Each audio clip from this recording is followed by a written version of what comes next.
I've been round this old track. Me and it go way on back. Gonna take the lead, start looking for the end of that Long Pond Road. Gonna take the lead, start looking for the end of that Long Pond Road. I grew up a racer's son. There in quarter midgets I race some. Gonna take the lead, start looking for the end of that Long Pond Road. Won my first race leading at the end of that Long Pond Road. Went to the track, I called my friend. I don't care about those stage hands. Gonna push this car till I run that fuel tank all the way dry. Yes, somebody wants to know how to be good at Pocono. Tell him I'm somewhere leading at the end of that Long Pond Road. Tell him I'm somewhere leading at the end of that Long Pond Road. He's back, ladies and gentlemen.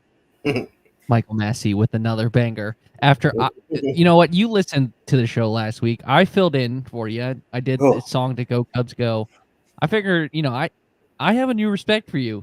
Granted, I wrote the lyrics in 5 minutes. You probably take a little bit longer to do that. It was, and we're going to talk about Richmond, where the first idea of these songs came about. You and I crafting a song, but it's good to have you back after your vacation. I see you have now lost a little bit of the mountain man look. So how are you doing, Michael Massie? Yeah, looking more professional now. It's hot. It's so hot, and that's why some of it had to go. Less care, shorter showers, not having to deal with all the knots in the hair and stuff. So, yeah, Clean Cut Me is here out of my darkness retreat, and I'm here ready to go.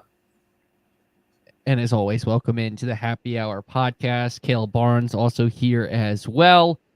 Joining us, he's back. He is, I think, the most used guest, because I don't count Davey as our guest, because he's kind of joined the team theoretically as Dalton's, semi-replacement along with Caleb. So it's going to go to John Newby, who is, NBC couldn't afford him because he's too good. So he's a savage. So he has the Savage Ventures, where he's the senior writer. And all this stuff is on altdriver.com. So before we begin, we want to let you plug this. This is a new venture, new kind of thing. You were explaining it to me, I believe, whatever was the last race we were at. But can you kind of explain this new kind of form you're heading to? Absolutely. So first off, thanks for having me again. And I appreciate the introduction, because here's the thing. NBC had the choice of Steven Spielberg or me. When it came down to the Olympics, couldn't afford us both. So I get it. They went with the guy who, wins Oscars and stuff. What can you do? I would have loved to see you on those ads. So I joined a company called Savage Ventures, which they're Nashville based. They own a bunch of websites. They own a popular music website called American Songwriter. And they are kind of rebooting Alt Driver, which covered NASCAR and stuff in the past. But now they kind of had me take it over to rebuild it from scratch, essentially. So, yes, I've been doing that since basically the Monday after the Coke 600. Finished up that wild rain-shortened mess that everyone loved. And then, the very next day, started over at Savage Ventures and started cranking out articles for Alt Driver, where we're doing primarily NASCAR, 90 to 95% NASCAR stuff, and then also mixing in some stuff about just overall general automotive news. So, if you want to know about the new Mazda Miata, that sort of thing, both sketch kind of covered on that, but still doing mostly NASCAR like I was at Heavy and then at NBC. There we have it. That's I just think it's wild that a company in Nashville would have a music website. There's no music there, right? That's crazy. And it's sort of it's wild that you, as a Packers fan, would reference someone coming out of their darkness retreat like your former quarterback. Does not work, by the way. It just tears Achilles. All right. Let's get in a little longer of an intro. We have a jam-packed show for you. We're going to talk, Mark, I see your comment. He's talking about Corey here. We'll bring this back up during that topic a little bit later on. So make sure you're popping in the front stretch garage there. If you're watching on YouTube, make sure you hit the like button, subscribe to our YouTube channel if you're listening on the audio feed. wherever you get your podcast. Subscribe to our podcast feed. Give us a 5-star review. If you're on Facebook, make sure you like that as well. That's all the plugs. I finally get them all. I always miss one of them. As always, sit back, relax, crack open that cold one, unless you're driving, of course, because you're at front stretch. Make that noise. We ask for safe driving here, and I'm just drinking out of my Yeti cup. Reminder, the Olympic break, we will have no show next week. We'll be back August, whatever that date is, 6th, I think, is the date. August 3rd. Something like that, heading before we head to Richmond. So we're back in 2 weeks from today, essentially put. No show next week, show after that. All right, let's get into this. John, you're first as always. You wanted to talk. You decided to hand off the Corey LaJoie topic to Mr. Caleb Barnes. We'll get that next, but you said some interesting stats about Tyler Reddick and wanted to touch on that. Yeah, so I know that he has been frustrated after Nashville not winning there because he couldn't get past, Joe Logano's super gas mileage car. And then obviously he was mad after Chicago because he clipped the wall. But compare what he has done over the last 8 weeks or even this full season to 2023. Because if you look at it right now, like his overall average finish for the season is 11.7. Right now, that's second best in the Cup Series. Third best if you count Joey Hand's fourth place finish, which, I personally do. Because that man has an average finish of 4.0, which is just impressive. But the only person with a better average finish is Chase Elliott. There we go. And then you look at the last 8 weeks. Basically, starting with the Coca-Cola 600, his worst finish is 22nd. Everything else is top 10 or top 5s, and his average finish is 6.875, which is ridiculous. But then he's also, getting points, and he's moved up to third in the Cup Series standings now, to where he actually has a legitimate shot to, contend for the regular season championship. It's not guaranteed because there's so much stuff that can happen, but the fact that Reddick is in that, in contention for that, and then you look back to where he was last year, like his average finish was, in the 15s, and they had so many races where they had slipped through their fingers. They won a couple. They could have won a lot more if it wasn't for, mistakes that either Reddick made behind the wheel or so many mistakes on pit road because that crew was still kind of growing. Like you look back at Michigan last year, the last green flag pit stop of that race, Chris Buescher came in first, Reddick came in and he was able to pass Buescher, but the team did not get the tire all the way tight. So he ended up having to come back on pit road after nearly spinning out, and he lost 3 laps. So he went from being the person that would have won the race to finishing 30th and, 3 laps down, whereas Buescher went on to win the race. So there were so many situations like that, just happened to them. This year, they've still had a couple mistakes, but it's not happening at that rate. They've been kind of on a heater lately, and if they can kind of keep that consistency, it kind of makes you wonder what's going to happen once they get to the playoffs, where obviously he's good at, 8 of those 10 tracks? Yeah, absolutely. It's as if someone here picked him to win a championship this year. Who was that? I really do wonder who said Denny Hamlin would get his first championship, but as an owner. Oh, that was me. I said that. Did you? I'm smart. I That's did. So long ago. Who remembers that? Hey, just to clarify, Trey does. Me picking Tyler Reddick was not me sucking up to Trey, so he'll keep bringing me on the podcast. I swear. He did not know I picked Tyler Reddick. If you look at the front stretch draft, I have Reddick on my roster. I also have Denny Hamlin, but I just believed in the talent, and I figured you put him in essentially against Gibbs' card. He has a chance. He made the championship 8 last year, and he's really good at Homestead, so he has a shot to get there. I think if he's a championship, he's a top 8 driver. So if he theoretically gets the championship 8 and Kyle Larson somehow wrecks at Homestead, which I feel like is a 50-50 shot given the way Kyle Larson races, he's going to win at Homestead. So it just essentially to me is I believe in the talent that Tyler Reddick. You could make a legitimate argument that Tyler Reddick is the second most talented race car driver in the Cup Series behind Kyle Larson. And you look at what RCR has gone to since he's left. Like he outperformed what Kyle Busch did in that 8 car.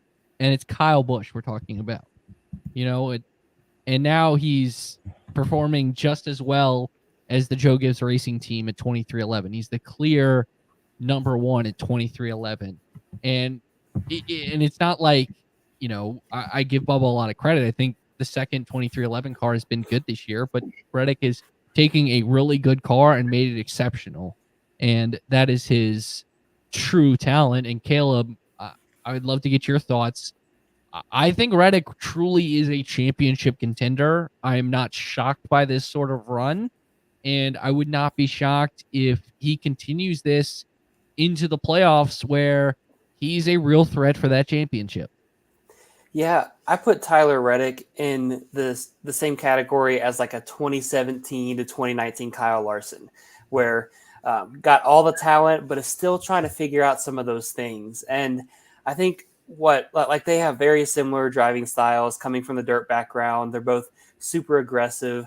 I feel like Reddick just hasn't quite gotten there yet, which is why we've seen some frustration with him the past few weeks. It's because Kyle Larson, we know what he can do over the course of the season. We saw him go out and win 10 races, a championship, and then even in the years since, she's shown the ability to go out, dominate races, and win when he needs to.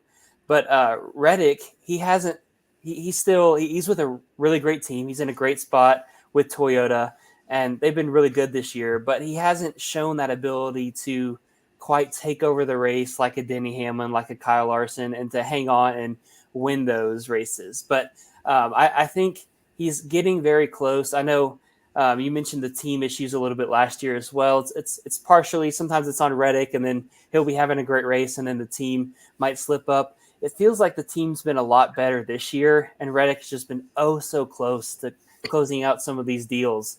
But I think,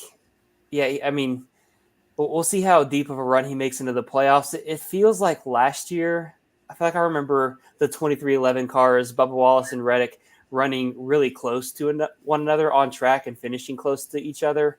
Whereas this year, it seems like Reddick is a smidge better while Bubba is a smidge worse, and they're just a little bit further apart. So who knows what the reason is for that. But yeah, I think Reddick, if he can get to that round of 8 and then have a great run at Homestead and get around Kyle Larson.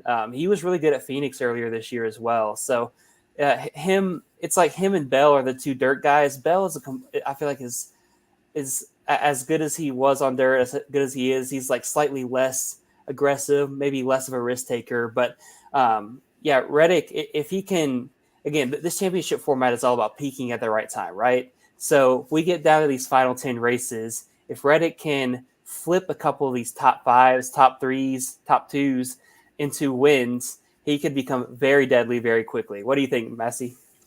Yeah, the Kyle Larson comparison, I was right along the same page as that, thinking, it's that Kyle Larson 2018, 2016, somewhere around that, where he was so close so many times. The other comparison I was thinking of was like 2000s Jimmy Johnson and like early 2010s Carl Edwards.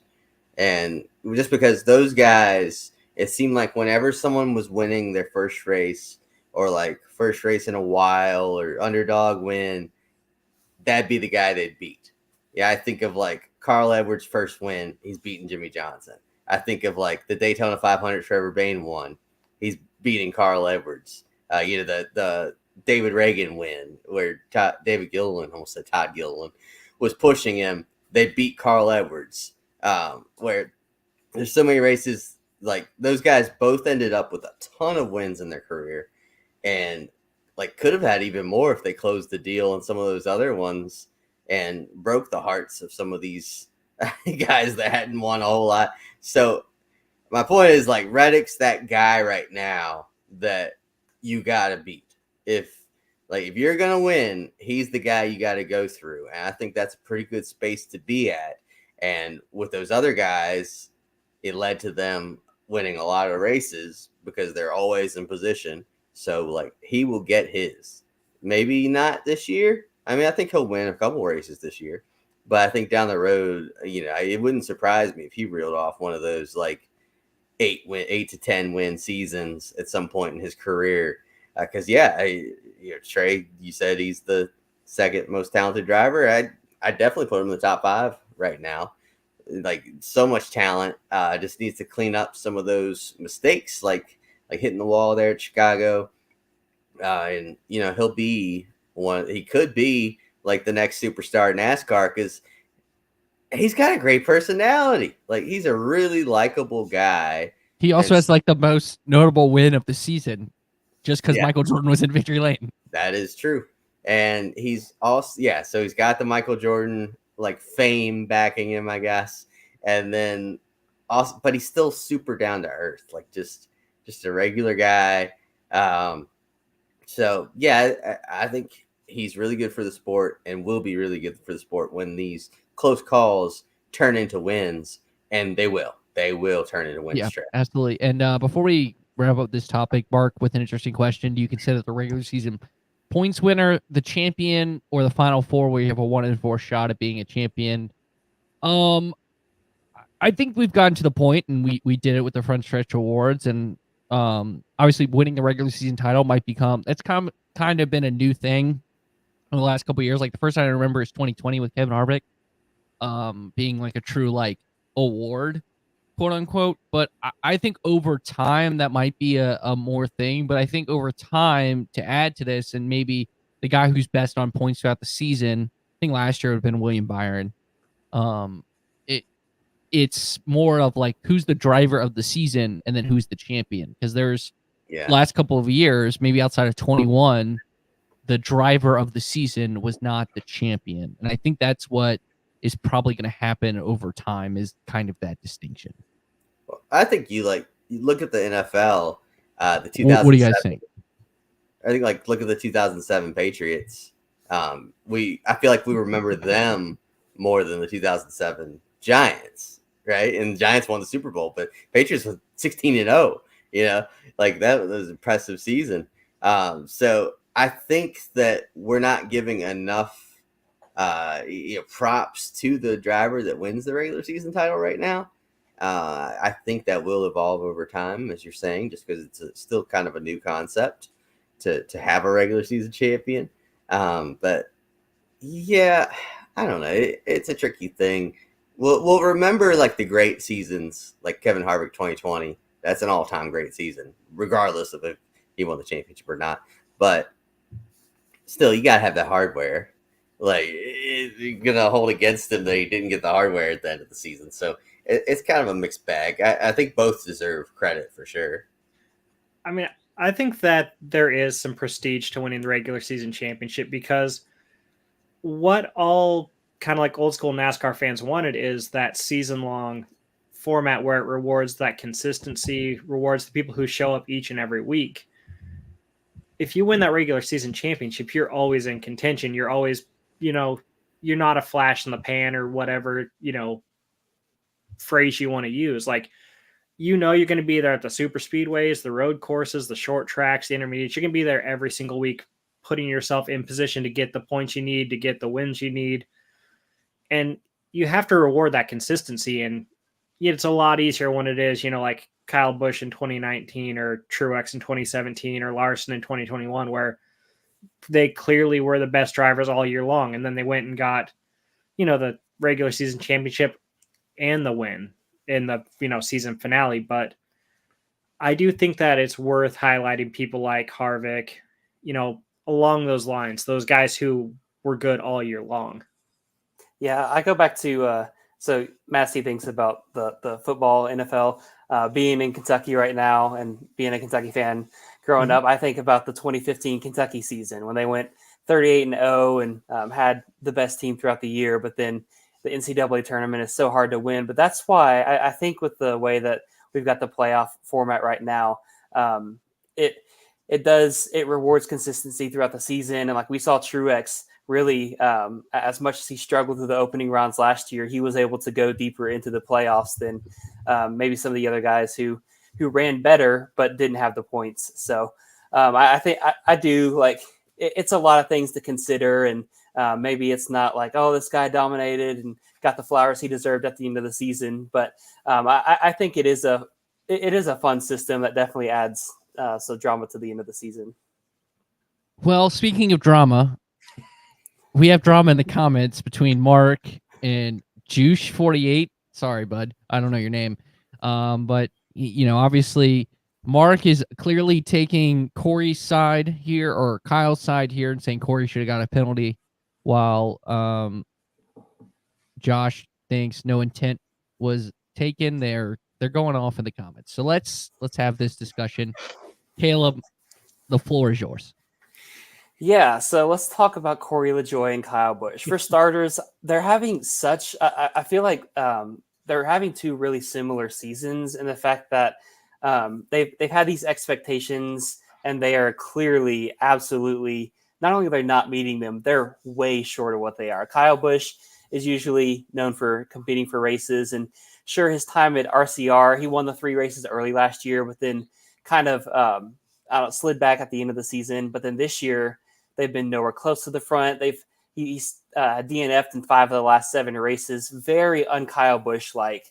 And he obviously feels as well like the equipment is not meeting his standards. And then Corey LaJoie, he's another guy. I can't remember if it was 22 or 23, but he had a streak of going like without DNFing in pretty much the entire season, which he's taking care of his equipment. That's what he's known for, the stacking pennies and everything. But this year, something's changed, and he's been in a lot of accidents, and he's caused a lot of accidents. And so you feel like now with Rodney Childers being announced last week, the pressure's mounting on him, and he clearly hasn't been meeting expectations because he's been outrun by Hocevar, and they're not meeting probably their team's expectations, but they're also not meeting their own expectations. And I think there's a lot of frustration with those two guys. So that being said, we have this incident on Sunday. You've probably seen the clip. Kyle Busch blocks. Corey thinks there was a second block. They do show the onboard camera, and Kyle hits the rev limiter. And Corey said on his podcast, he thinks as he was trying to duck back in line, that's when the rev limiter was hit. That's when they made contact. Just from your viewpoints, we all have opinions. I have mine. What do you guys think? Did Corey LaJoie get away with not getting penalized after we've seen 2 penalties the past 2 weeks for reckless driving? Putting me on the spot, Trey. I don't like it. What? I'm not asking the question. Caleb is. Why am I getting this heat? Because you're the host, so I blame you. Plus, I like Caleb too. So, yeah, I sat next to him at Nashville. So, yeah, exactly. Thank you, Juice. This is one of the most difficult situations to examine because depending on what angle you look at, kind of shows different intent. Because like you said, the onboard shows kind of like that rev limiter that we're talking about getting on the chip. And you're like, okay, I can see how they made contact unintentionally. And then also there's like that third factor of AJ Allmendinger pushing. And then if you look at the overhead shot, it looks like he clearly spins into him. So my gut watching it and then watching it over and over is that I thought he had done it intentionally, and that kind of, especially after like hearing the way his team reacted.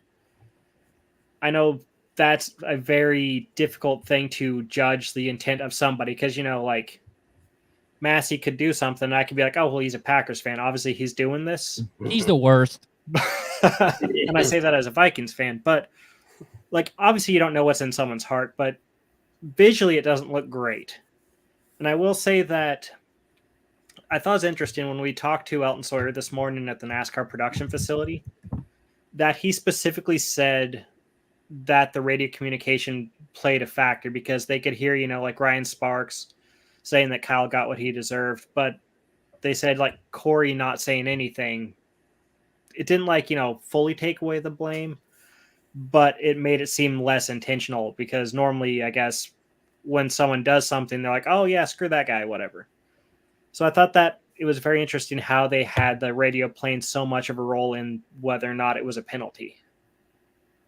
Yeah, I think that I don't know. I've gone back and forth in the past 2 days on so many times on what I think about it. Just because, like you said, John, there's so many like different aspects to it and different viewpoints to it.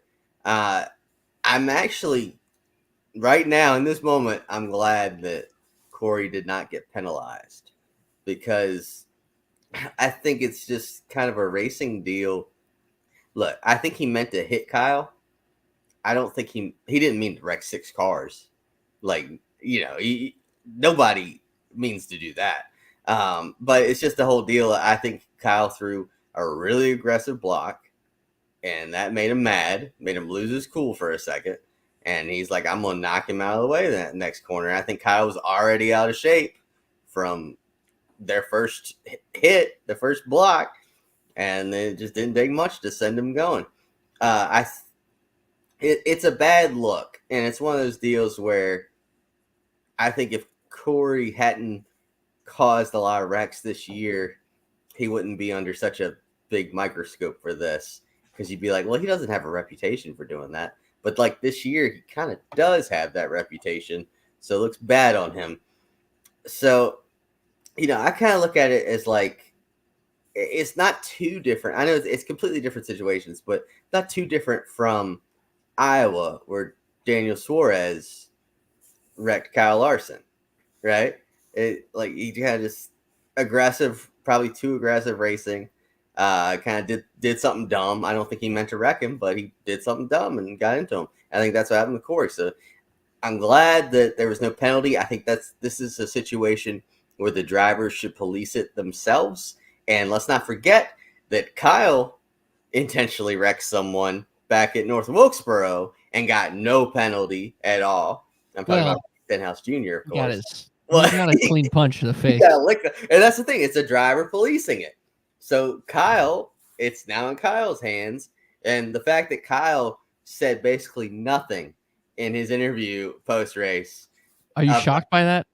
Like, that tells me that He's it's always the quiet ones, right? So when someone's being quiet about something, they're going to do something. So, but it won't be this weekend. He's not going to do it at Indy. He might do it. And the problem is Richmond. He would do it Richmond, but that's what, a month essentially, Yeah. But I don't think these guys. They remember. I mean, Kevin Harvick took a month between Bristol and the Roval. Yeah. Geez, how long did Denny Hamlin take to get back Ross Chastain? It felt like it took half my life. Well, he tried a lot and then failed. Or whenever he was successful, then he got the win taken away from him at Pocono. Yeah, exactly. That's true. That is very true. All right. I'm very much in the like when I first watched it and heard that team radio, and I'm still more leaning towards this was an intentional thing than this wasn't an intentional thing, because if you're trying to get your driver refocused back, you don't phrase it the way you phrase it. You don't say that's what he deserved, I'm proud. Like, you say, hey, bad block or something on the lines of that. Like, it just seemed, the phrasing of it seemed they knew it was intentional, and the 7 team can see Corey's data, and he clearly comes back, whether it's to make the turn, whether what it may be. Maybe because we've not seen Corey intentionally wreck someone, and if you look at the recent penalties outside of Stenhouse, it's been repeat offenders is typically where you see a monetary fine or a points fine, whether it was Hocevar or Bubba are the last, I think, 2 notable ones. Those are both repeat offenders. I think Hocevar worse than Bubba Wallace, obviously. Mm-hmm. That's why there's points taken away. But I think that's why Corey ultimately didn't. Like, let's say this was Corey's second time doing something like this, then I think he might have gotten a fine or something of the likes of that. It's just, I think in NASCAR, these penalties are not black and white. They're very gray. And it's, you have a reputation. Like, for example, I think if Kyle Larson went and, like, unless it was like a Chase Elliott at Charlotte and intentionally wrecked someone, he's not getting he's probably getting a talking to. So ultimately, I think NASCAR probably did the right thing, but I still lean towards it being intentional. And at that highest speed and that amount of cars being damaged, let's put it this way, I would not be upset if NASCAR came out today with a penalty. Ultimately, I don't think we'd be having this conversation if without these penalties that we've seen the last few years. And it's a domino effect, right? We just talked about the Harvick and Elliott situation.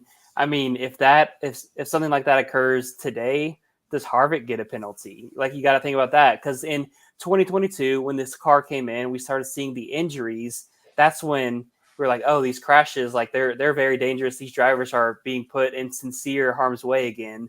And that's when we saw the Bubba Wallace penalty for intentionally wrecking Kyle Larson. That was a bad block, I think. Well, similar thing, maybe supersonic. Just sorry to interrupt, Caleb. Yeah. Props to his profile picture. Sly Cooper's the GOAT. Yeah. Sorry. Oh, you're good.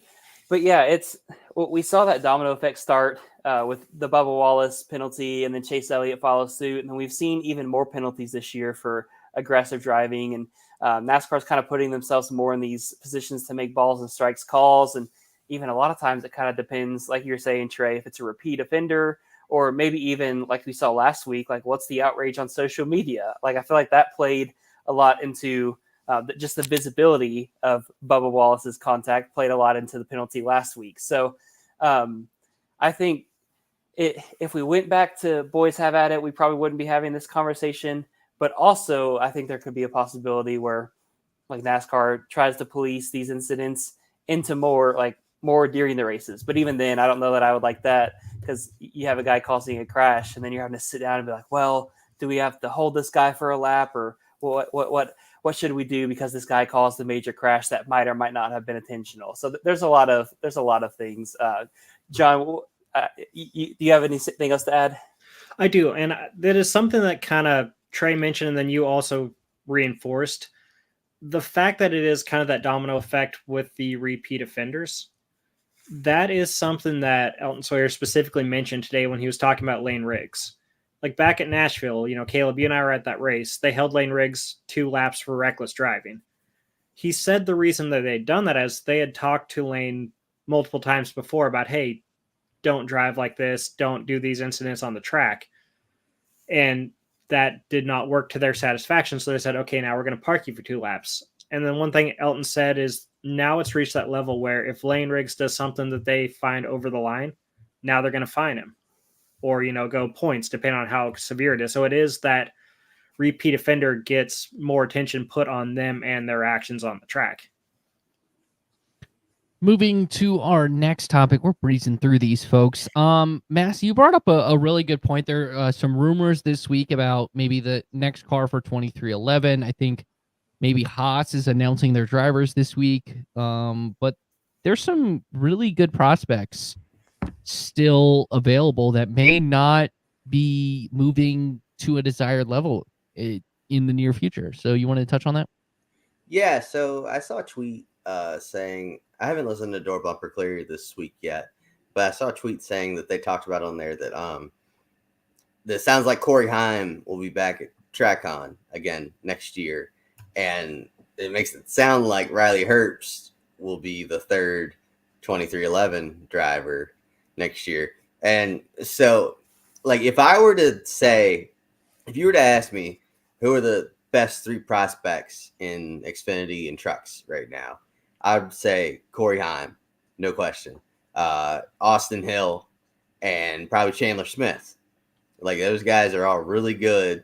I think all of them have a bright future in Cup. And it feels like the way things are trending, maybe something could happen in the 11th hour that gets them to Cup, but it just feels like they're all going to be right back, not moving up to the Cup Series next year, maybe right back where they're at now. So what do you guys think the deal with that is? That why does it seem like these guys like Austin Hill had a shot to get a Cup ride last year and he turned it down with Colleague, turned it down to stay at RCR, and Really seemed like that was his path to Cup.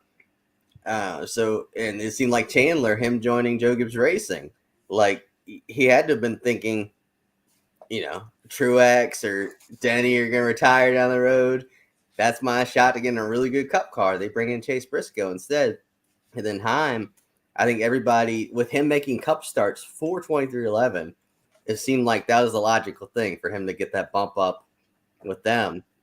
But it sounds like none of that's going to happen. And why do you guys think that is? Why are these top prospects not getting an opportunity in the Cup level? Well, I know Corey Heim's 22, and I want to say Chandler Smith is the same age, so they do have a lot of time. Compared to Austin Hill, who is what? 22. Both are 22 years old. For Heim, I think it's a money thing for Heim at 2311. Like he was connected there. It's also connected to Legacy. They obviously have them in their pipeline. I mean, if you're Austin Hill, would you rather go win races at RCR or in the Xfinity or struggle in the Cup Series? Like that's what it seems like now. Chandler Smith, I'm assuming he had to think it's going to take multiple years. I think it was a unique circumstances. Like if Stewart Haas Racing doesn't shut down, just Briscoe doesn't end up at the 19. He stays at the 14, and that maybe leads to Chandler Smith. So I think there's just a couple of unique circumstances.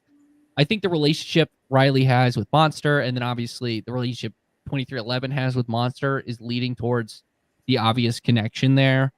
And Riley's done solid. I think he's improved a lot over his last couple of years. He's done well in his, I know they mostly have been, super speedway starts, but done well for his, front row starts. But again, these are rumors and we'll see what happens. If I'm 2311, I get keeping keep Corey Heim in the fold. And if the only way to do it is make him the third Cup car, then you figure it out business-wise. Maybe you have Jordan just come to a couple more meetings, and then you can get more sponsorship. But I will say this, because the truck and the Cup car are now very similar, for his development, I think he'll be okay for another year in the Cup Series. And if you're Chandler Smith, maybe you go win a championship one of these next 2 years. Same thing for Austin Hill, and then you get your Cup right. So just because two of those guys are 22, and Austin Hill is probably in a better winning situation, because I just don't see a path, like unless he goes to college, like what's his path?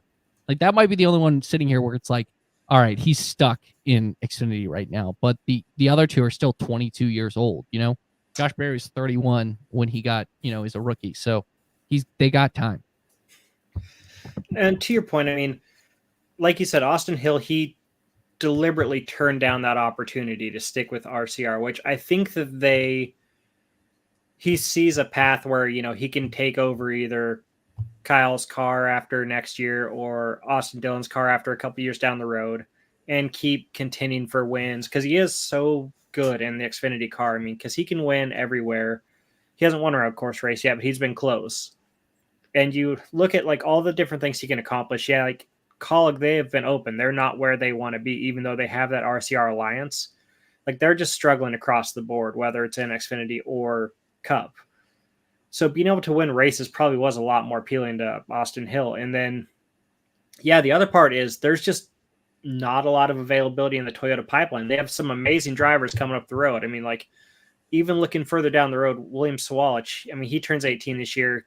He will be probably full-time in trucks next year and then moving up to Xfinity because he's that talented too. But there's not places for these guys to go because the JGR lineup set for the next, however long. Then you look at 2311, Reddick, he clearly will be back next year.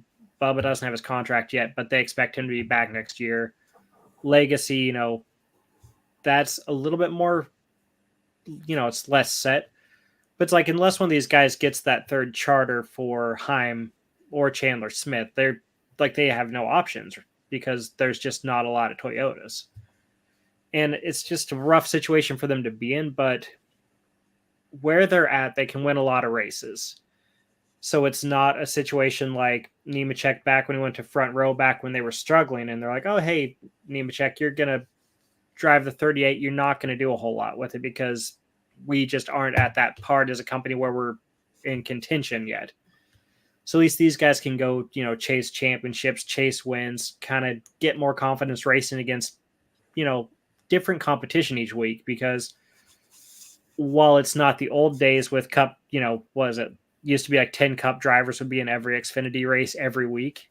It's not like that, but there's still some guys you're going to be going against. You're going to be going against Ross Chastain, William Byron, Kyle Larson, Chase Elliott, all these different guys. So you can still kind of keep growing and maturing kind of behind the scenes where hopefully, you're not having issues where you get a little angry behind the wheel and wreck somebody or something. You have time to get a little bit more mature before you move up.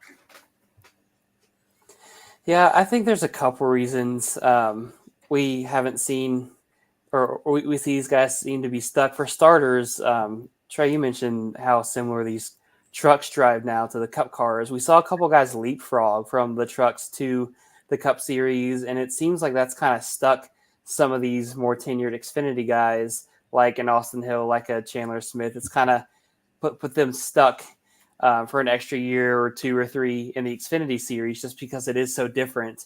And then, like you were just talking about, Newby, I think we're also seeing team owners be a lot more patient with their drivers than we kind of used to, because most of the guys that maybe you'd be like, oh, are they kind of struggling this year? Well, those are guys that are more or less kind of in a new role with their team, or like in their first year or something like that. And these team owners now, with as good, as competitive as the Cup field has been, they've been more apt to letting guys try to figure things out. You think about Chase Elliott, it took him 3 years to get his first win. Same for William Byron. Took Blaney a year or 2 to get his first win. Took Bell, Reddick, all these guys, they didn't win right off the bat. As soon as they got into a new car, or even in some cases in a new team, it took them a little bit of time to find victory lane. And I think you're seeing, like, Ty Gibbs doesn't have a win yet, but he's on track. This is, I guess this is year 2 of being full-time. And then some of these other guys are in their first years with the team or second years with the team. And instead of putting a ton of pressure on them to perform right out of the gate, these team owners know how competitive this next-gen car is. They're trying to see and evaluate what are the strengths of a Carson Hocevar, what are the strengths of a Josh Berry, and they're kind of allowing them that wiggle room to maybe make a few mistakes for a season or 2 or 3 before they're like, okay, we're not seeing the performance that we want. We're going to move on to someone else. I think Todd Gilliland is another example of that. And he actually, I mean, they took him out of the car for some races last year, and then he got better, and now he's back in the car and looking to be possibly the leader over there at front row next year. So, it's so competitive at the top now that no matter how much talent you have, unless you're doing what Corey Heim is doing, just absolutely dominating just about every weekend, I just feel like Austin Hill, Chandler Smith, they've been good a little bit, but it seems like just specific types of tracks. They haven't shown the flexibility of Corey Heim. I think that might also be another reason. So there's a lot going on, but not a lot of rides open. We'll say that. Massie, anything else? Nah, I'm good. Oh, look at that, man. Look at that. Nice and tidy. All right, my topic now. So in a few weeks, Massie and I, and John, are you going to be there in Richmond? Yep. Head on down to the action track back in my day and our day. Richmond Raceway, and an announcement came today, and that multiple tire compounds will be allowed to be used. I think it will be similar rules to what we had the All-Star race and the similar tire to what they used at the All-Star race. Mm-hmm. What are y'all's expectations for this? Or are you like me where the option tire was able to last, what was it, 100 and something laps like it did? Maybe since Richmond is not a newly paved track, you see a difference here, like North Wilkesboro was. What are your thoughts on this? Do you have expectations? Are you glad they're just trying something? Like, Massie, you can go first on this one since you, like me, are from the 804. What was your reaction to this? I mean, I'm excited for it just because, one, it'll draw up a storyline heading to Richmond. And, Richmond, I hate to say it, but it needs something to, like, talk about going into it. So everyone will be curious to see what the tires are like. As you mentioned, there is the pessimistic side of me that saw how Goodyear dropped the ball at North Wilkesboro, and the option tire is the tire we should be using everywhere, it seems like. But I do think Richmond is, one of the few tracks where tire wear matters, and you could bring a basketball tire there, and it's still going to wear out on that old surface. So I do think it'll make a real difference, and I'm excited to see, like, if we do get, caution with 10 to go or something, a situation like in the spring, could people put on the option tire and mow their way to the front? I'm really excited to see if something like that happens. We get a really exciting race if this thing performs properly. And I'm glad we're trying it. The NASCAR and Goodyear are trying it again, and weren't just like, hey, it didn't work at Wilkesboro. Like when they did it at Charlotte in, what was it, 16, 17, somewhere in there, where it didn't work. So they never tried it again for 7 years. And maybe this time it'll be a little better. And that's my hope, is that they keep throwing the option tires out there, and that each time it's a little bit better. But we'll see. Hopefully Goodyear does a good job. We're all banking on you, Goodyear. Yeah, maybe third time is the charm. We'll see. That's what they say, right? So I don't know. I hope it works and makes for good racing. I think my worry is I'm just worried that teams are going to all use the same strategy again. Like they're all going to save it for the last stage of the race. And no one's going to try it early. And then if someone does try it early, then they're just a sitting duck in the last stage, that type of thing. If anything, I hope it's a Band-Aid or like something to look at. Okay, this option tire lasted. Now, like, did it wear out, and could we use it as a permanent tire? Because I don't know. I know other series use option tires in their racing to shake things up, especially on road courses. IndyCar doesn't use them on their ovals, but I just feel like it's just another thing to make up for the lack of short track product that we've been seeing with the next gen car. And again, it's like what we've mentioned a couple times. It's not necessarily the track. Now, Richmond maybe hasn't been as exciting as it was in the Sealer days, but there's still been some pretty decent action, and it has a lot of tire fall off and everything. It's a bad rap. That's right, Caleb. Yeah. I got the 804 area code, but you do. Yeah, so I forget about that. But you live in Lexington now, so it's like, yeah. But Richmond, I have some good childhood memories at Richmond, just like you do, Trey. Who wants to go next? All right. As the non-Richmond person, you can go. I love it. I love the fact that they're trying something new, because, like you guys have said, the racing has not been amazing lately, especially in the next gen era. And I think that this will help potentially. One thing I did find interesting, because we got a few minutes to talk to NASCAR after they announced the option tires. So one thing that I love is that they have the option to put on whatever tires they want to start the race. It's not like the All-Star race where they had to start on one specific set and they took it out of the team's hands. It's like F1. It's essentially, basically. So now they can do what they want, which lets you look towards, some of the smarter crew chiefs and be like, okay, what are those guys going to do? Are other people going to follow them? And then the other thing I thought was interesting was they said they took the option tires to Iowa before the race in June and tested those out. And they said the option tires lasted a whole 15 laps at Iowa. And they expect it to be not quite that extreme, but they expect there to be a lot of tire fall off at Richmond. Like Bristol, you need, by the end, it was 50 laps. If you can do 50 laps at Richmond instead of I think on that option tire, and let's say the hard tire is 100. Yeah. I think that would be perfect.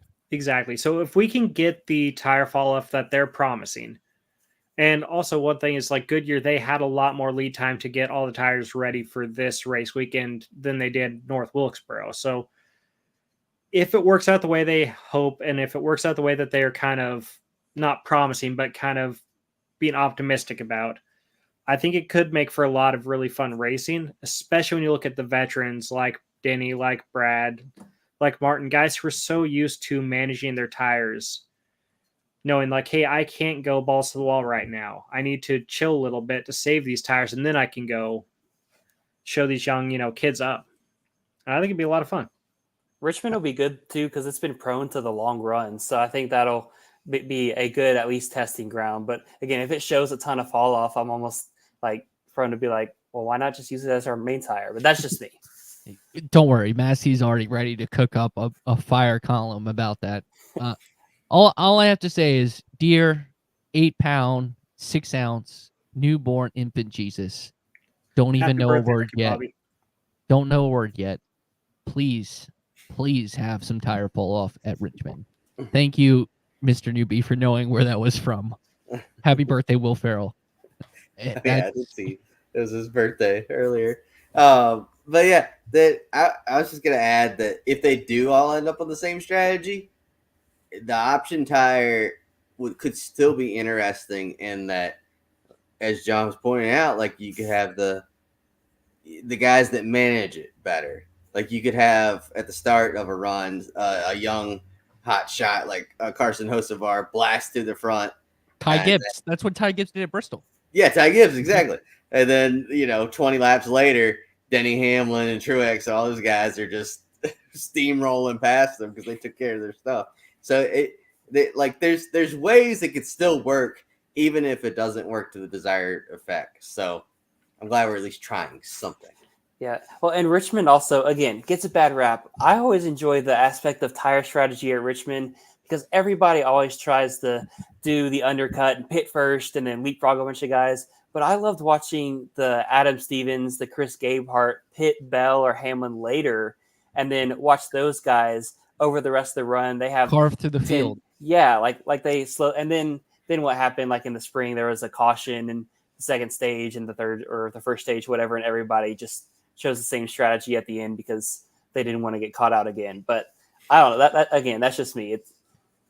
Yeah, I tend to agree. I think Richmond, knock on wood, 8-pound, 6-ounce infant baby Jesus, please give us good racing at Richmond. We need that track to survive. Because I would like to have a free trip to a NASCAR race each year because that's when I do because my parents live there. All right, final topic here at Happy Hour. John Newby here with us. Obviously, we're going back to the Oval at Indianapolis. Thank God this week. Thank God. I did not like that they were on the road course to start out. I get why.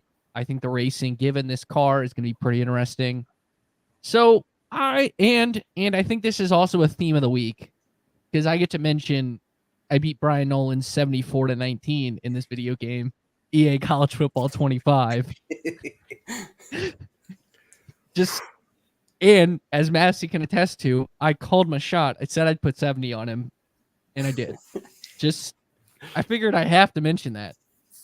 And since that's back this week, and that is may or may not have occupied all the free time I've had since yesterday, what are things, let's name one thing in NASCAR you want back. We'll start with the old man, Michael Massie. Well, I'm going to go with, it's something I've talked about recently on the show, as recently as when we had the general manager of this track as our guest a little bit ago. You would chop your penis off for this. I remember. I did not say that, but you agreed. I saw Matt Weaver wrote a really good column about it last week, 2 weeks ago, something like that. South Boston Speedway, all-star race. It used to be on the Cup schedule back in the 50s, I believe. Maybe it was the 60s. When your first race was there in 1950. And I mean, the Xfinity Series ran there as recently as 2000, and trucks were there as well. So bring it back. That'd be the thing. South Boston Speedway. Let's make it happen. I mean, it's just Matt Weaver pointed out that the place was electric in a field that had no NASCAR stars. It was only weekly guys, and you had a sold-out crowd, just wild crowd there.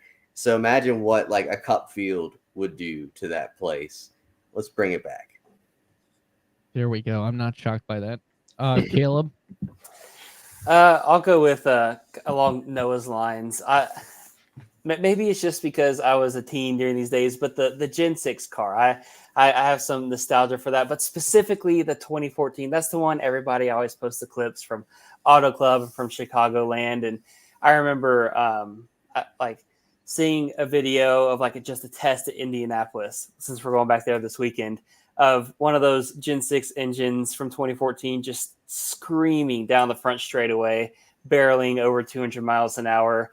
I specifically missed that car, that package. I think it would be fantastic to see that car attack the current tracks and the current schedule and the format and everything that we have now. I think it would be incredible. And I know people are like, oh, well, if you go back and watch, like those races were more spread out. Something that I feel like I've come to realize is people like watching fast race cars. There's so many people that watch Crazy F1. Idea. Yeah. Crazy idea. There's so many people that watch F1 because they're interesting, because they look fast, and not necessarily because they're side by side running into each other all the time, but they just have so much speed. And I think that's something that, again, just going back and seeing some of those old clips versus what the cars look like now, they do just look a little bit slower. So I don't care if maybe the leaders got out the 10, 15-second leads. They looked fast. They were loud. They were fun. Did I mention they were fast? So that's what I would say. John? All right. So I was going to talk about my love of Kentucky, but since Massie already brought up a track, I'm going to go in a different direction. But also Kentucky's awesome. Bring it back. So what I want to see is I want more practice. I'm not going to lie. I think 20 minutes sucks. I think that we need at least an hour, not, obviously like the multiple days like we used to have, but I think anything over an hour would be good, because I think it's hurting the competition, because you have the old school guys like Kyle Busch who they need extra practice time to kind of just like see what they need in a car, kind of get the feel, make the adjustments they need to the car to make it better for the race itself. And then you have these young kids who have no experience in the car at all, and they need time to get some laps so that they can be more competitive. And I know that, like Michael McDowell told me that he feels more practice would hurt small teams because they wouldn't be able to keep up with like Hendrick or whatever. But with how close the cars are and how little changes you can make at the track, I don't think it would be as detrimental as he makes it sound. I think it would only benefit just the drivers who need the seat time, need to adapt to the next gen car, need to figure out what they need in the car each week. And I think it would only just improve the racing product, because these guys would be better at, being more in contention each week, instead of having someone be like, oh, I thought my car was good, we unloaded, and then 20 minutes later we realized the car is terrible, and now I'm running 35th and I can't figure out why I'm stuck in the back of the pack. That's a pretty good one. So I was gonna go with just a better, like, I want old school short track racing back. Like, I know it's possible. I watched it. I was there. I was physically there at Bristol Motor Speedway when we had it. Me too. So I'm gonna go with that one, because 3/4 of this podcast was there when it happened, and we know it can happen. And maybe this is me putting more energy towards a great Richmond race. So I want Richmond to be back to the driver's favorite track again. I want Richmond to be highlighted. I want short tracking to be more important, meaning more short track races. So sort of on the lines what Massie was saying, it's sort of on the lines what Caleb was saying, and maybe more practice will help that. So I'm gonna combine all yours. So I want short track racing to be really good. All right, that's what I'm gonna go with. So that will do it for this episode of Happy Hour. Mr. Newby, anything you want to plug? I'll give you one more chance to plug your new domain, area of expertise, music. So please go to altdriver.com, which is where all my articles about NASCAR and all that fun stuff go. Also, because I'm terrible at putting my Twitter handle in the little nameplate, it is John Newby, all one word with an underscore at the end. So if you want to follow me, I'd appreciate it. So that way it's not just a bunch of generic bots following me. Yeah, and you know what he means by those bots. Massie, are you writing this week? Yeah. Fire on All right. Fridays. Boom. On guess what day of the week it's coming out on?